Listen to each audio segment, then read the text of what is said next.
clase 9 de la unidad número 1 de análisis matemático 2, correspondiente al capítulo 15.8 del libro Cálculo, soporte del aula, y el tema de esta clase es extremos en funciones de múltiples variables.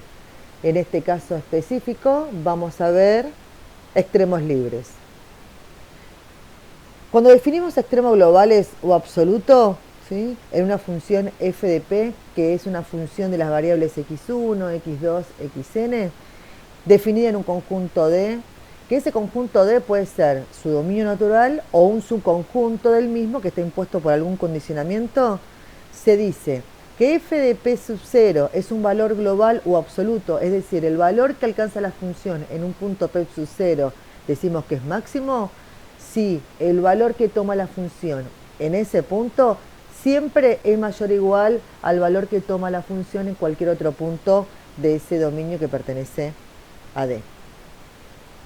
Decimos que f en p sub 0 es un mínimo global o absoluto de la función si el valor que toma la función en ese punto p sub 0 siempre es menor o igual a cualquier otro valor que tome la función en otro punto p perteneciente a ese dominio.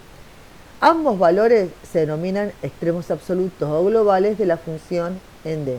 Recuerden que las definiciones de extremos globales o absolutos vistas en análisis matemático 1 en función de una variable se traslada con naturalidad a funciones de dos variables o más. Entonces, supongamos que tengamos una función que es x cuadrado más y cuadrado, ¿sí? Nosotros sabemos que me representa esto. Nosotros sabemos que z igual a x cuadrado más y cuadrado es un paraboloide que nace en el origen, va creciendo, ¿sí? Las ramas positivas como si fuese una tacita. El dominio natural es todo R2, ¿sí? Son todos los pares XY pertenecientes al plano. Obtenemos para cada uno de esos pares XY un Z real.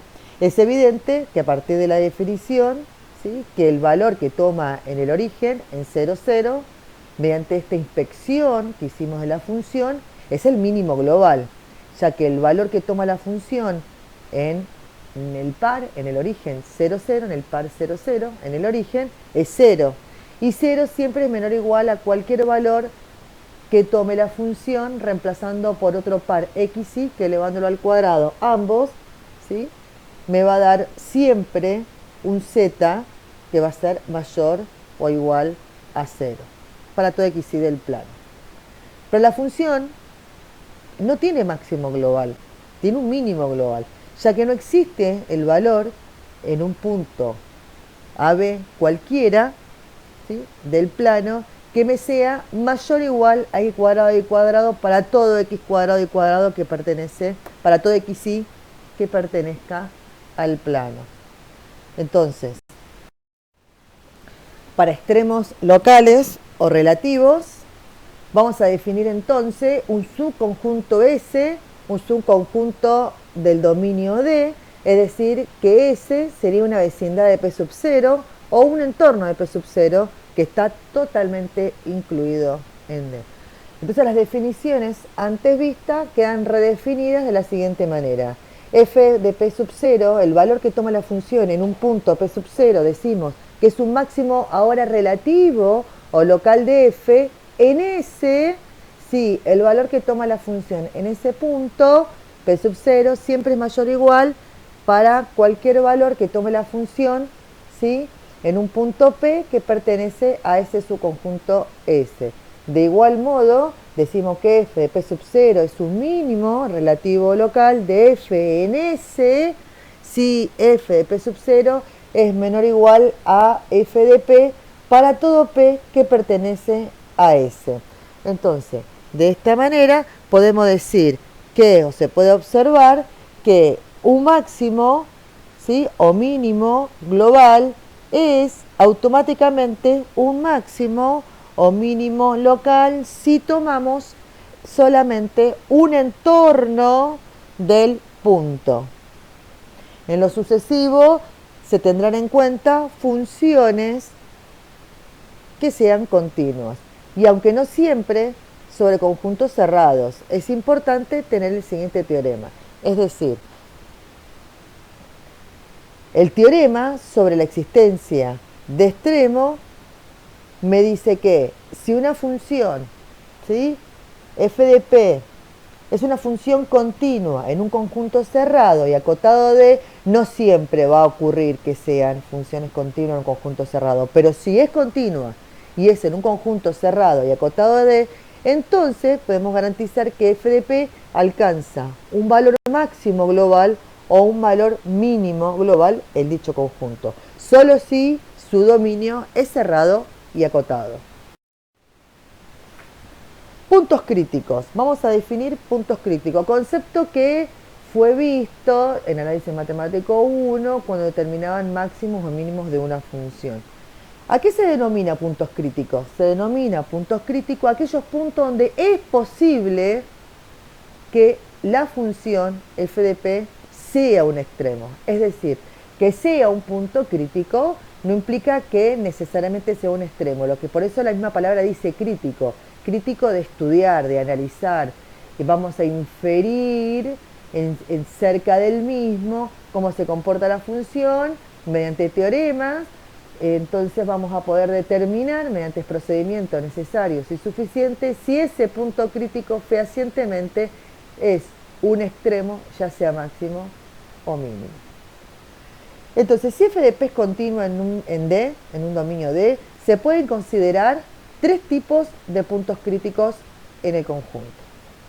Los estacionarios, que son puntos interiores de la función donde f de p es diferenciable. Son puntos en donde en la función, en ese punto, tiene una aproximación lineal o existe la aproximación lineal que me pueda determinar el incremento de la función a través de esa aproximación lineal, por lo tanto es diferenciable.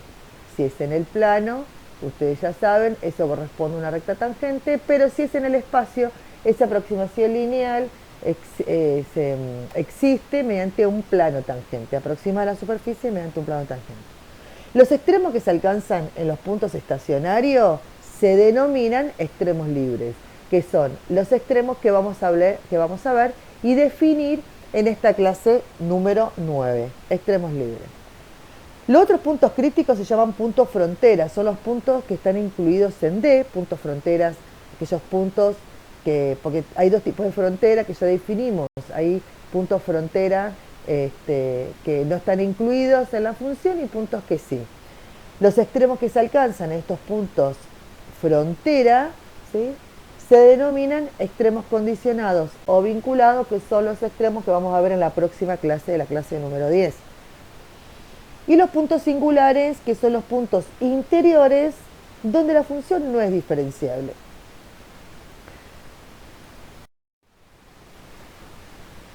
Entonces, ¿cuáles eran las condiciones necesarias y suficientes para la existencia de extremos libres? Sabemos que los extremos libres se alcanzan en los puntos críticos estacionarios.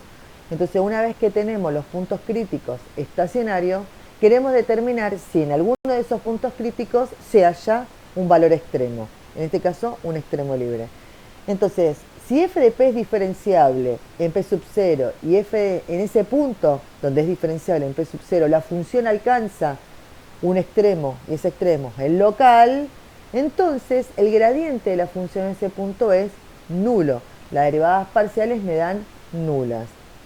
Esto, que el gradiente sea nulo, es una condición necesaria para que exista un extremo en un punto estacionario, pero no es suficiente, no garantiza que el gradiente en ese punto, o sea, el gradiente no garantiza que sea un extremo, es condición necesaria. Lo que sí, si un punto p sub 0 donde el gradiente es nulo es un punto crítico, denominado punto estacionario, donde es probable que la función sea un extremo. Es decir, para poder determinar, ¿sí?, si un punto estacionario es un extremo, vamos a necesitar, ¿sí?, otra condición, una condición suficiente. Pero tenemos que dejar algo en claro antes de seguir. Si decimos que es un extremo, no es pregunta y estamos asegurando que es un extremo, entonces se puede garantizar que el gradiente es nulo. Ahora, vamos al revés, la recíproca. Si el gradiente es nulo, encontramos la derivada y el gradiente, la derivada es parcial y encontramos que el gradiente es nulo, no necesariamente no es suficiente para garantizar que haya un extremo en ese punto. Y eso lo vamos a ver con los puntos silla, pero todavía no llegamos. Lo que sí, el punto P sub 0, donde el gradiente es nulo, sabemos que es un punto crítico, denominado punto estacionario, donde es probable que en ese punto sea un extremo. No lo podemos asegurar, es condición necesaria. Ahora, para poder determinar las condiciones suficientes de la existencia de extremos en funciones de dos variables, tenemos que usar un teorema, el teorema de las segundas derivadas. Si quieren ampliar un poco cómo es el desarrollo de este teorema de las segundas derivadas, esta condición suficiente para la existencia de extremos, se considera el desarrollo mediante una aproximación de la función por un polinomio de Taylor de segundo grado que está, ¿sí?, demostrado, desarrollado en el material de teoría de clases. Quiero aclarar algo. Algunas demostraciones, ya sea en la parte teórica de la teoría de clase o en los videos de clases que vamos editando, algunas con rigor se van a ir demostrando y otras se van a ir presentando el material para que el alumno, si quiere ver cómo se llega a ese desarrollo, disponga desde la cátedra el procedimiento. No todas las demostraciones se desarrollan con rigor, depende de la aplicación que tendremos más adelante en conceptos que se van a relacionar. Sigamos. Entonces el teorema de las segundas derivadas parciales que encuentra en el apunte, como el desarrollo, ¿sí?, de la aproximación de una función por un polinomio de Taylor de segundo grado, dice que para una función f de xy, la condición suficiente para que en un punto estacionario donde las primeras derivadas se anulan, ¿qué quiere decir eso? Que las primeras derivadas se anulan, que el gradiente cero haya un extremo local, es que el hesiano calculado en el punto sea mayor que cero. El hesiano, ¿qué será el hesiano? Ahí cuando vean la demostración van a encontrar el discriminante de una raíz y ese discriminante, ¿sí?, me brinda una matriz que se llama la matriz hesiana o el hesiano, ¿sí?, que es la siguiente. Esta matriz hesiana, que en el Purcell y en algunos libros de texto aparece con la letra D, pero es de D, no de determinante, sino de discriminante, ¿sí? Es el discriminante porque está dentro de una raíz y tiene todo un análisis dentro de esa raíz cuadrada. Y entonces esta matriz hesiana, ¿sí?, está compuesta por, ahí ven, las derivadas mixtas y las derivadas segundas. Si resolvemos este determinante, sabemos que es f de xx por f de xy menos f de xy elevado al cuadrado. ¿Por qué? Porque como es continua, por ser diferenciable, en ese punto las derivadas mixtas sabemos que son iguales por el teorema de las derivadas cruzadas o de Schwarz. Entonces este criterio, que ahí lo puse con D igual a H, no es para confundir, sino al contrario, para aclarar de que en el libro aparece con D, pero en realidad se llama matriz hesiana y lo van a ver aplicado en otros conceptos físicos, en otras materias, como por ejemplo física. Esta matriz hesiana, ¿sí?, el determinante de esta matriz hesiana es esa expresión que está ahí, ahora agregada en un punto. ¿Qué vamos a hacer? Vamos a calcular esta fórmula para cada uno de los puntos que yo encontré, ¿sí?, estacionarios. ¿Cómo los encontré a esos puntos estacionarios? Fácil. Las derivadas parciales las igualé a cero porque yo quiero que el gradiente sea nulo. Entonces nos preguntamos, una vez que resolvemos, me va a dar un número eso. Reemplazado en un punto me da un número. Si yo reemplazo acá, vamos a activar el puntero láser. Si yo reemplazo la segunda derivada con respecto a x en el punto por la segunda derivada con respecto a y en ese punto menos elevando al cuadrado f de xy en ese punto, me va a dar un número real. Y se pregunta, Si ese número es mayor a 0, entonces decimos que existe en ese punto un mínimo local si la segunda derivada con respecto a x es mayor a 0. Es decir, si me da mayor a 0, lo que podemos determinar que hay extremo. Lo que nos falta determinar si es mínimo o máximo. Es mínimo si la segunda derivada con respecto a x es mayor a 0. Y es máximo si la segunda derivada con respecto a x es menor a 0. Es decir, en ese punto que estamos calculando el hessiano, esta matriz hessiana, encontramos un extremo y va a ser un extremo mínimo, ¿sí?, relativo, local o relativo, si la segunda derivada con respecto a x en ese punto es mayor a 0. Y máximo si la segunda derivada es menor a 0. Ahora, ¿qué puede pasar? Que no me dé mayor a 0, que me dé menor a 0. O sea que reemplazamos en ese punto estacionario, y me dio menor a 0. Si me da menor a 0, un número negativo, se trata de un punto silla, que veremos más adelante la definición. No hay extremo. Si es un punto silla, no hay extremo.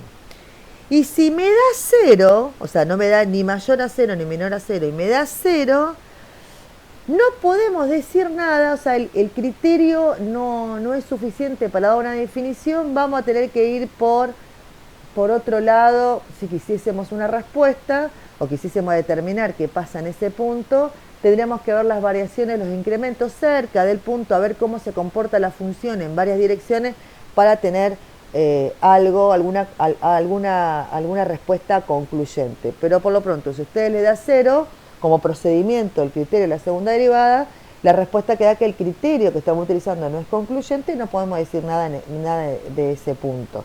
Puede que haya un extremo, pero no es concluyente el criterio. Punto silla, punto de ensilladura. Un punto silla, fíjense acá la imagen, es un punto como la imagen parece la función, ya la conocida, esta función, como una silla de montar, ¿no? Fíjense en el punto que me estoy parando acá, que marqué estas dos curvas en un mismo punto. Si yo me paro en ese punto, dependiendo de la dirección que yo me mueva, si me muevo en el sentido de la parábola que crece, hay una pequeña variación en el punto, me disparo a una curva de crecimiento. En cambio, si una pequeña variación, en vez de esa dirección, en la dirección en donde la curva acá es decreciente, me voy hacia el infinito, pero negativo. ¿Qué quiere decir? Ahí no tengo, ¿sí?, una aproximación en todas las direcciones. Depende de la dirección que yo tome. Es decir, un punto de silla o un punto de silladura es el punto sobre una superficie en el que la pendiente es 0, pero no se trata de un extremo local. Es el punto de una superficie en el que la elevación es máxima en una dirección, por ejemplo en esta dirección es máxima, y mínima en la dirección perpendicular. Este punto los encontramos derivando en forma parcial, ¿sí?, y me da nulo, porque recuerden que las derivadas parciales es dejando constante una variable y haciendo variar la variable que estoy derivando. Olvídense ahora de todas las curvas que están negativas, que están mirando para abajo y solamente tienen esta curva que está acá, como si fuese un paraboloide, una tacita. Si nosotros calculamos la derivada parcial ahí, me va a dar 0. ¿Por qué? Porque ahí tendría un mínimo. Pero si ahora hacemos la derivada parcial en la otra variable, dejando constante esa, en el mismo punto tendría un máximo. ¿Lo ven? Esta curva que está acá. Entonces, yo lo obtengo al punto silla con las derivadas parciales nulas. Y sin embargo, podríamos decir, de alguna manera, que no hay ningún plano tangente que aproxime a la función en el punto y muy cerca del mismo. La existencia de un extremo local conlleva la existencia, ya sea mínimo o máximo, conlleva la existencia de una aproximación lineal, es decir, si hablamos de una superficie, de un plano tangente. El signo acá, en el punto silla o de ensilladura de la segunda derivada, depende de la dirección en que se calcula, exactamente.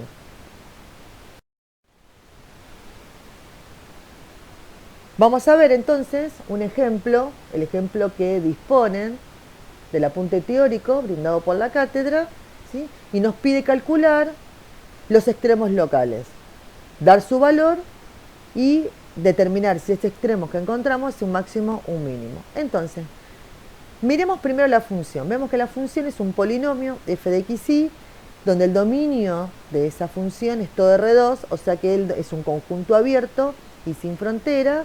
La función es diferenciable, es fácil de corroborar en todo su dominio, de manera tal que ya podemos determinar y decir que los únicos puntos que vamos a poder encontrar como puntos críticos son los puntos estacionarios, porque no tiene frontera y no tiene puntos singulares, donde se anulan las derivadas primeras.